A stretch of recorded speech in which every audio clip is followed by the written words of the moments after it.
नाशिक जिल्ह्यातील 11 पोलीस ठाण्याच्या पोलीस निरीक्षकांच्या बदल्या करण्याचे आदेश पोलीस अधीक्षक बाळासाहेब पाटील यांनी काढले आहेत। नाशिक पोलीस अधीक्षक पदाचा कार्यभार घेतल्यानंतर जिल्ह्यातील ग्रामीण क्षेत्रामध्ये सातत्याने दौरे करून माहिती घेणाऱ्या पोलीस अधीक्षक बाळासाहेब पाटील यांनी आज रात्री उशिरा जिल्ह्यातील काही पोलीस अधिकाऱ्यांच्या बदल्या केल्या आहेत। पोलीस खात्यामध्ये झालेल्या बदल्यांमध्ये सारिका अहिरराव यांची नियुक्ती इगतपुरी पोलीस ठाण्यामध्ये करण्यात आली आहे, तर सुधीर पाटील यांची बदली मालेगावमधील किल्ला पोलीस ठाण्यात करण्यात आलेली आहे। राहुल खताळे यांची बदली पवारवाडी या मालेगावमधील पोलीस ठाण्यामध्ये करण्यात आलेली आहे। मृदुला नाईक यांची बदली नाशिक तालुका पोलीस ठाण्यात करण्यात आलेली आहे।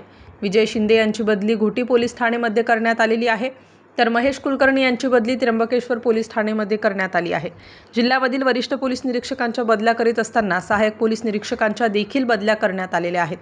यामध्ये पुरुषोत्तम शिरसाट यांची बदली वडनेर खाकुर्डी येथे करण्यात आली आहे, तर दगडू पाटील यांची बदली मालेगाव कॅम्प पोलीस ठाण्यात करण्यात आली आहे। गायत्री जाधव यांची बदली वणी पोलीस ठाण्यामध्ये करण्यात आलेली आहे, तर राकेश परदेशी यांची बदली अभोणा पोलीस ठाण्यामध्ये करण्यात आली आहे।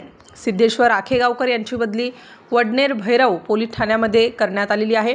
Star news bureau Nashik.